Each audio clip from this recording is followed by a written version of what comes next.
Venezuela का जो इतिहास हम आज किताबों में देखते हैं, उसकी असली परतें 1498 में खुलनी शुरू हुई, जब क्रिस्टोफर कोलंबस ने पहली बार इसके तटों पर कदम रखा। लेकिन असली खेल इसके करीब 2 दशक बाद शुरू हुआ, जब स्पेनिश लोगों ने यहाँ आकर अपने ठिकाने बनाने और बसना यहाँ पर शुरू कर दिया था। अब यहाँ एक कड़वी हकीकत ये थी कि जब स्पेनिश लोग आए, तब इस इलाके में करीब 4 लाख के आसपास मूल निवासी रह रहे थे। मगर जैसे जैसे स्पेनिश कॉलोनाइजेशन की जड़ें मजबूत हुईं, संसाधनों और दौलत की ऐसी खूनी जंग छिड़ी कि इन मूल निवासियों की आबादी बुरी तरह से गिरने लगी। 16वीं सदी तक आते आते वेनेजुएला के याराकुई इलाके में सोने की खदानें मिल गईं और यहीं से शुरू हुआ गुलामी यानी स्लेवरी का वो दौर, जिसने इस मुल्क का चेहरा हमेशा के लिए बदल दिया। शुरुआत में इन खदानों में काम कराने के लिए स्पेनिश लोगों ने यहाँ के मूल निवासियों को गुलाम बनाया, उनका इस्तेमाल किया। लेकिन जब उनसे काम नहीं चला तो फिर अफ्रीका के जहाज़ों में भरकर गुलाम लाए जाने लगे। आज हम वेनेजुएला में जो रेशियल डाइवर्सिटी देखते हैं, वो कोई अचानक हुआ चमत्कार नहीं है, बल्कि उसके पीछे स्पेनिश राज का जुल्म, मूल निवासियों का कत्लेआम और अफ्रीका से जबरन लाए गए गुलामों का एक मिला जुला और दर्दनाक इतिहास है। इसी खूनी संघर्ष और माइग्रेशन ने आज के वेनेजुएला के समाज की नींव रखी है। कई बार तख्ता पलट यहाँ पर हो चुके हैं, कई तानाशाह आए और कई गए। एक समय पर दुनिया का सबसे बड़ा तेल बेचने वाले देश के लोग कैसे अंडे और टॉयलेट पेपर के लिए तबाह हो रहे थे, बोरे में भर भर के पैसे ला रहे थे, कैसे 70 लाख लोगों को देश छोड़ना पड़ गया था, और क्यों अमेरिका ने निकोलस मदुरो को रातों रात गिरफ्तार किया है। स्टोरीज अनटोल्ड के इस एपिसोड में कहानी वेनेजुएला के पूरे इतिहास की। I regard myself as a soldier, though a soldier of peace. Let us leave aside slogan. At the stroke of the midnight hour. नमस्कार, मैं हेमंत और आप मॉलिटिक्स देख रहे हैं। वेनेजुएला की किस्मत का असली फैसला 1800 के शुरुआती दौर में होना शुरू होता है, जब बरसों की गुलामी के बाद लोगों के सीने में स्पेनिश हुकूमत के खिलाफ नफरत की आग सुलगने लगी थी।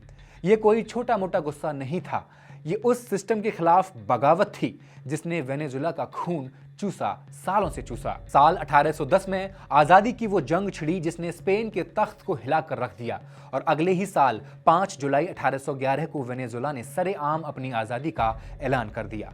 लेकिन कागज़ों पर आज़ादी लिख देना और हकीकत में उसे हासिल करना, दोनों में ज़मीन और आसमान का फ़र्क होता है। स्पेनिश फ़ौजें इतनी आसानी से हार मानने वाली नहीं थी।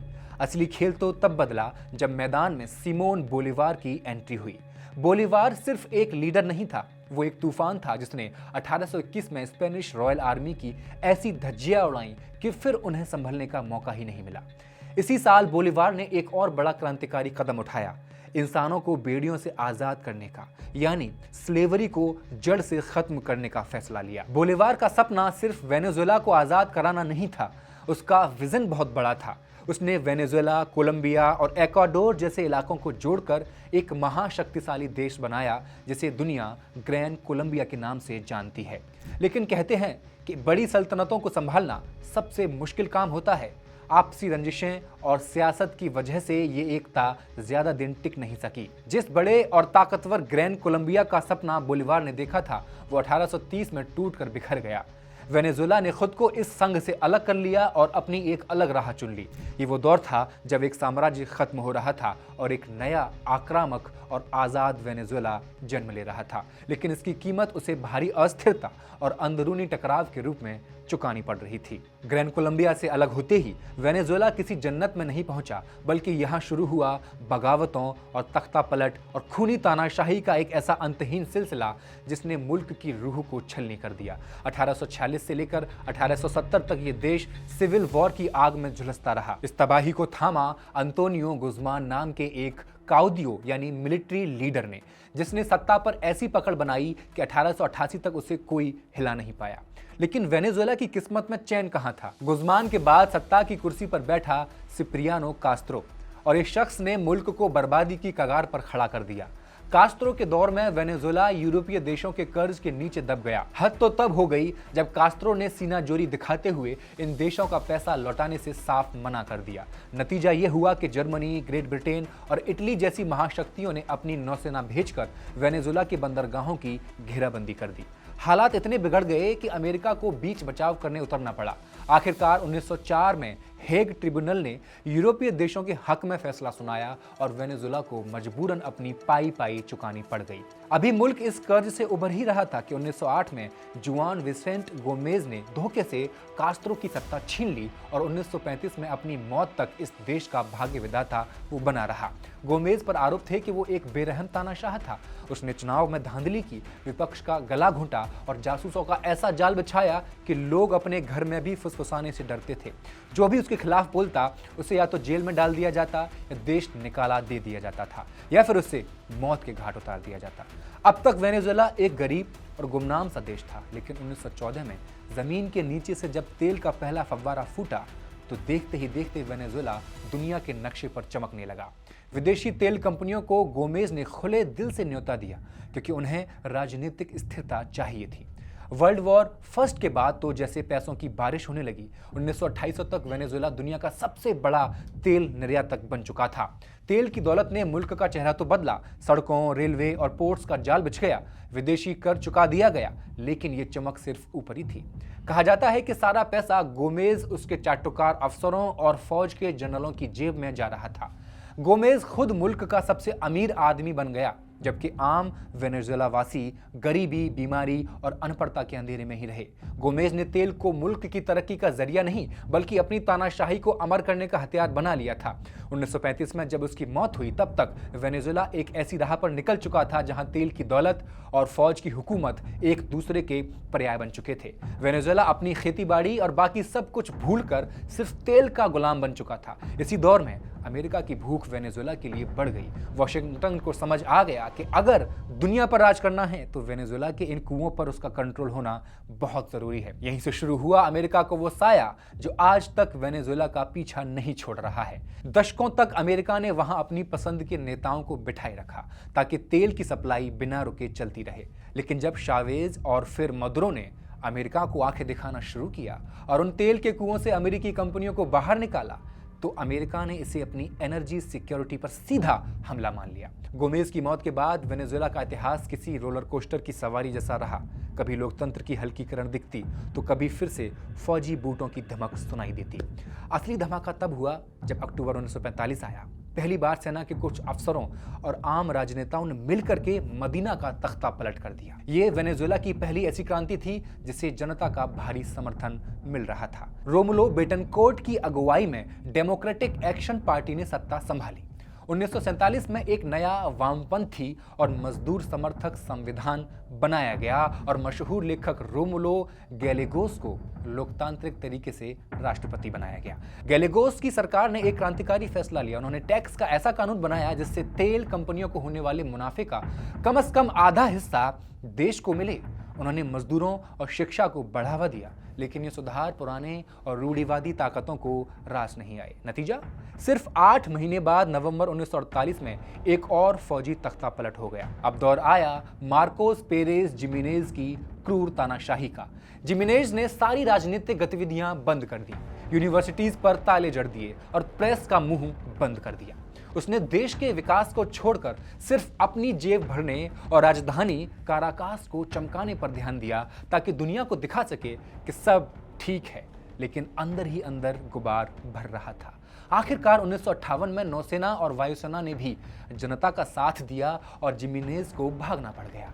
इसके बाद फिर से चुनाव हुए और इस बार रोमुलो बेटनकोर्ट फिर से राष्ट्रपति बनकर लौटे। रोमुलो बेटनकोर्ट का दूसरा कार्यकाल 1968 से 64 उनके पहले के आक्रामक रुख के मुकाबले काफी संतुलित था। इस बार उनकी पार्टी डेमोक्रेटिक एक्शन ने अकेले चलने के बजाय अपनी विरोधी और मध्यम मार्गी सोशल क्रिश्चियन पार्टी के साथ हाथ मिलाया, COPEI, और एक गठबंधन की सरकार बनाई। इस सरकार ने वेनेजुएला को आधुनिक बनाने के लिए बड़े बड़े कदम उठाए। उन्होंने खेती में सुधार के लिए 1960 में कृषि सुधार कानून पास किया और 1962 में देश की अपनी स्टील इंडस्ट्री की नींव रख दी। सबसे बड़ी बात यह थी कि 1960 और 61 में वेनेजुएला दुनिया के तेल बाजार पर पकड़ बनाने के लिए ओपेक का संस्थापक सदस्य बन चुका था। इतने सुधारों के बावजूद ये दौर उथल पुथल भरा ही रहा।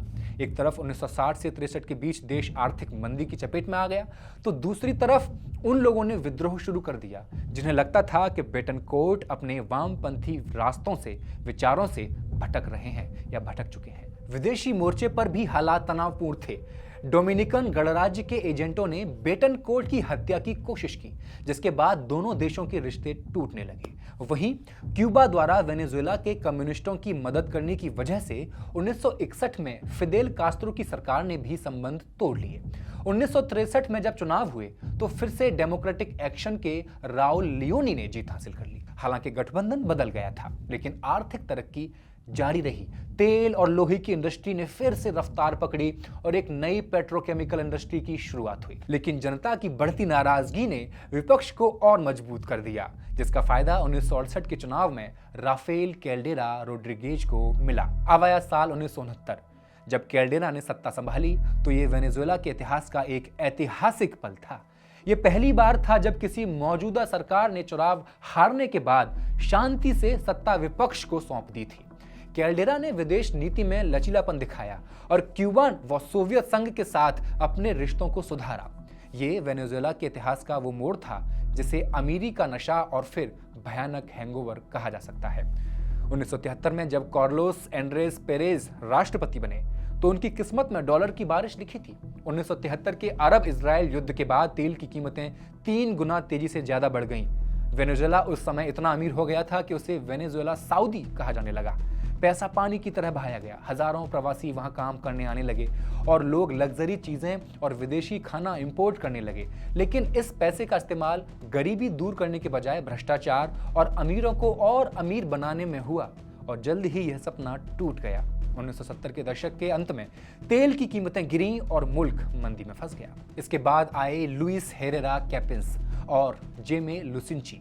उनके दौर में वेनेजुएला कर्ज की दलदल में डूब चुका था। हेरेरा कैपिंस को 2 दशकों में पहली बार देश की करेंसी की कीमत गिरानी पड़ गई।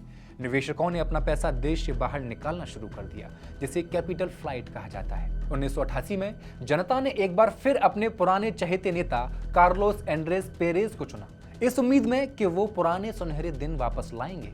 लेकिन पेरेज के पास अब बांटने के लिए पैसा नहीं था। 1989 की शुरुआत में जैसे ही उन्होंने बसों का किराया बढ़ाया और खर्चों में कटौती की तो पूरे देश में भयानक दंगे भड़क उठे। सेना ने इन दंगों को कुचलने के लिए गोलियां चलाईं, जिसमें सैकड़ों लोग मारे गए।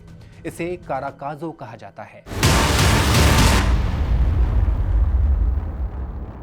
यहीं से एंट्री होती है ह्यूगो शावेज की। पेरेज की गिरती लोकप्रियता को देखते हुए 1992 में लेफ्टिनेंट कर्नल शावेज ने तख्ता पलट की कोशिश की। हालांकि वो नाकाम रहे और जेल भेज दिए गए, लेकिन वो जनता की नजरों में एक विद्रोही हीरो बन गए थे। पेरेज पर बाद में सरकारी फंड के गबन का आरोप लगा और उन्हें 1993 में कुर्सी छोड़नी पड़ी। 1993 के अंत में राफेल कैल्डेरा वापस आए। वहीं इसी दौरान कैल्डेरा ने एक ऐसी गलती कर दी जिसने वेनेजुएला का भविष्य बदल के रख दिया। उन्होंने ह्यूगो शावेज को जेल से रिहा कर दिया। इस रिहाई ने शावेज के लिए राजनीति के दरवाजे खोल दिए और उन्होंने 1998 का चुनाव जीतकर उस बोलिवेरियन क्रांति की शुरुआत कर दी, जिसकी परिणति आज हम मदुरो की गिरफ्तारी और अमेरिकी हमले के रूप में देख रहे हैं।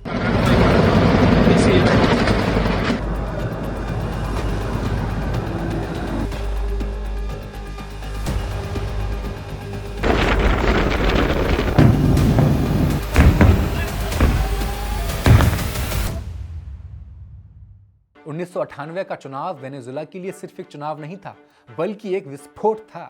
उस वक्त देश की आधी से ज्यादा आबादी गरीबी रेखा के नीचे थी और महंगाई 30% के पार जा चुकी थी। जनता का पारंपरिक पार्टियों से भरोसा उठ चुका था। इसी गुस्से की लहर पर सवार होकर ह्यूगो शावेज सत्ता में आए। उन्होंने वादा किया कि वे भ्रष्टाचार को मिटा देंगे, अमीरों की ताकत कम करेंगे और गरीबों की सरकार बनाएंगे। शावेज ने आते ही अपना सबसे बड़ा दांव खेला, एक नया संविधान। 1999 में उन्होंने एक नई कॉन्स्टिट्यूएंट असेंबली बनाई और जनता के एक जनमत संग्रह के जरिए नया संविधान बना दिया। लेकिन इसी साल दिसंबर में कुदरत ने वेनेजुएला पर ऐसा कहर ढाया जिसे आज भी वहां के लोग भूल नहीं पाए हैं। उत्तरी तट और काराकास में आई भीषण बाढ़ और भूस्खलन ने हजारों लोगों की जान ले ली और लाखों को बेघर कर दिया था। शावेज ने अपनी वामपंथी विचारधारा को लागू करना शुरू किया। गरीबों के लिए मुफ्त शिक्षा, राशन कूपन और स्वास्थ्य सेवाओं पर पैसा पानी की तरह बहाया गया, जिससे मजदूर वर्ग उनका दीवाना हो गया। लेकिन मध्यम और उच्च वर्ग इन आर्थिक सुधारों के खिलाफ हो गए। 2001 तक देश में विरोध प्रदर्शनों और हड़तालों का दौर शुरू हो गया। इसका अंजाम हुआ अप्रैल 2002 का तख्ता पलट। सेना के कुछ गुटों ने शावेज को सत्ता से बेदखल कर दिया। लेकिन महज 2 दिन के भीतर शावेज के समर्थकों और उनके प्रति वफादार सैनिकों ने उन्हें फिर से राष्ट्रपति की कुर्सी पर लाकर बिठा दिया। इसके बाद शावेज ने वेनेजुएला की विदेश नीति को पूरी तरह बदल दिया। उन्होंने तेल की दौलत का इस्तेमाल अमेरिका के खिलाफ गठबंधन बनाने में किया। उन्होंने फिदेल कास्त्रो को सस्ते दामों पर तेल देना शुरू किया, यानी कि क्यूबा को, और दक्षिणी अमेरिकी देशों के संगठन को बढ़ावा दिया ताकि इस क्षेत्र में अमेरिका के आर्थिक प्रभाव को कम किया जा सके। यहीं से उस दुश्मनी की नींव मजबूत हुई जिसने वेनेजुएला को अमेरिका का दुश्मन नंबर 1 बना दिया। शावेज ने तेल को एक राजनीतिक हथियार बना लिया था। 2006 में भारी बहुमत से जीतने के बाद ह्यूगो शावेज ने वो कदम उठाया जिसने दुनिया के बाजारों में हड़कंप मचा दिया। उन्होंने वेनेजुएला के पूरे तेल क्षेत्र के राष्ट्रीयकरण का बिगुल फूंक दिया। अब कोई बाहर की कंपनी आकर तेल नहीं बेच सकती थी। 2007 तक आते आते वेनेजुएला ने ओरिनोको बेसिन पर अपना पूरा कंट्रोल जमा लिया। ये दुनिया का सबसे बड़ा तेल का भंडार था। शावेज ने साफ कह दिया कि विदेशी कंपनियों का खेल खत्म, अब कम से कम 60% मालिकाना हक वेनेजुएला का होगा। इसी साल उन्होंने अपनी अलग पहचान दिखाने के लिए अपने मुल्क का टाइम जोन भी आधा घंटे पीछे कर दिया था। लेकिन 2007 के अंत में शावेज को पहला बड़ा झटका लगा। उन्होंने संविधान में एक ऐसा बदलाव करना चाहा जिससे वो अनिश्चित काल के लिए राष्ट्रपति बने रह सके। जनता ने इसे बहुत कम अंतर यानी 51 बनाम 49% से खारिज कर दिया। 2008 में उन्होंने टेलीकॉम, बिजली, स्टील और सीमेंट जैसी बड़ी बड़ी इंडस्ट्रीज को भी सरकारी कब्जे में ले लिया। वो वेनेजुएला को पूरी तरह से एक समाजवादी ढांचे में ढाल रहे थे जो सीधे तौर पर अमेरिका को चुनौती थी। इसी बीच पड़ोसी देश कोलंबिया के साथ तनाव चरम पर पहुंच गया। जुलाई 2010 में कोलंबिया ने आरोप लगाया कि शावेज अपने यहाँ FARC कोलंबियाई बागी उग्रवादियों को पनाह दे रहे हैं। शावेज इतने नाराज हुए कि उन्होंने कोलंबिया से सारे रिश्ते तोड़ लिए। फिर 2007 में जो हार मिली थी उससे सबक लेते हुए शावेज ने 2009 में फिर से दांव खेला और इस बार वो सफल रहे। एक नए जनमत संग्रह के जरिए उन्होंने राष्ट्रपति पद की समय सीमा को ही खत्म करवा दिया, यानी कि टर्म लिमिट्स अब खत्म हो गई। अब उनके लिए 2012 में फिर से चुनाव लड़ने का रास्ता साफ था। लेकिन असली संकट राजनीति से नहीं बल्कि शावेज के शरीर के भीतर से आया। 2011 में दुनिया को पता चला कि शावेज कैंसर जैसी जानलेवा बीमारी से जूझ रहे हैं। उनका इलाज क्यूबा में चल रहा था और वो बार बार सर्जरी के लिए हवाना जा रहे थे। पूरी दुनिया पूछ रही थी क्या शावेज अगला चुनाव लड़ पाएंगे। अपनी गिरती सेहत के बावजूद शावेज ने 2012 के चुनाव में मौत को चुनौती देते हुए एक बेहद आक्रामक कैंपेन चलाया। उनके सामने विपक्ष का एक युवा चेहरा था, एनरिक कैप्रिल्स। शावेज ने अपनी पूरी ताकत झोंक दी और 54% वोटों के साथ चौथी बार जीत हासिल कर ली। लेकिन ये जीत एक आखिरी सलाम जैसी थी। शपथ ग्रहण से पहले ही उनकी तबीयत बिगड़ गई और उन्हें फिर से क्यूबा जाना पड़ गया। दिसंबर 2012 में शावेज ने आखिरी बार टीवी पर आकर देश को संबोधित किया। उन्होंने बहुत ही भावुक अंदाज में अपने वफादार सिपाही का हाथ थामकर उन्हें अपना उत्तराधिकारी घोषित किया और जनता से कहा अगर उन्हें कुछ हो जाए तो वे इस सिपाही को ही अपना नेता चुने। उस सिपाही का नाम था निकोलस मदुरो। इसके बाद शावेज कभी कैमरे के सामने नहीं आए। वे अपना शपथ ग्रहण समारोह भी नहीं कर पाए और 5 मार्च 2013 को कैंसर से उनकी मौत हो गई। शावेज की मौत के साथ ही वेनेजुएला का वो स्वर्ण युग खत्म हो गया जहां तेल का पैसा हर तरफ बह रहा था। अब कमान एक पूर्व बस ड्राइवर और शावेज के वफादार निकोलस मदुरो के हाथ में थी। मदुरो के पास शावेज जैसा करिश्मा नहीं था, लेकिन उनके पास फौज और कट्टरपंथी नीतियां थीं जो देश को बर्बादी की ओर ले जाने वाली थी। निकोलस मदुरो की कहानी स्टोरीज अनटोल्ड के अगले हिस्से में जुड़े रहिए क्योंकि कहानी बेहद दिलचस्प होने वाली है। बहुत धन्यवाद।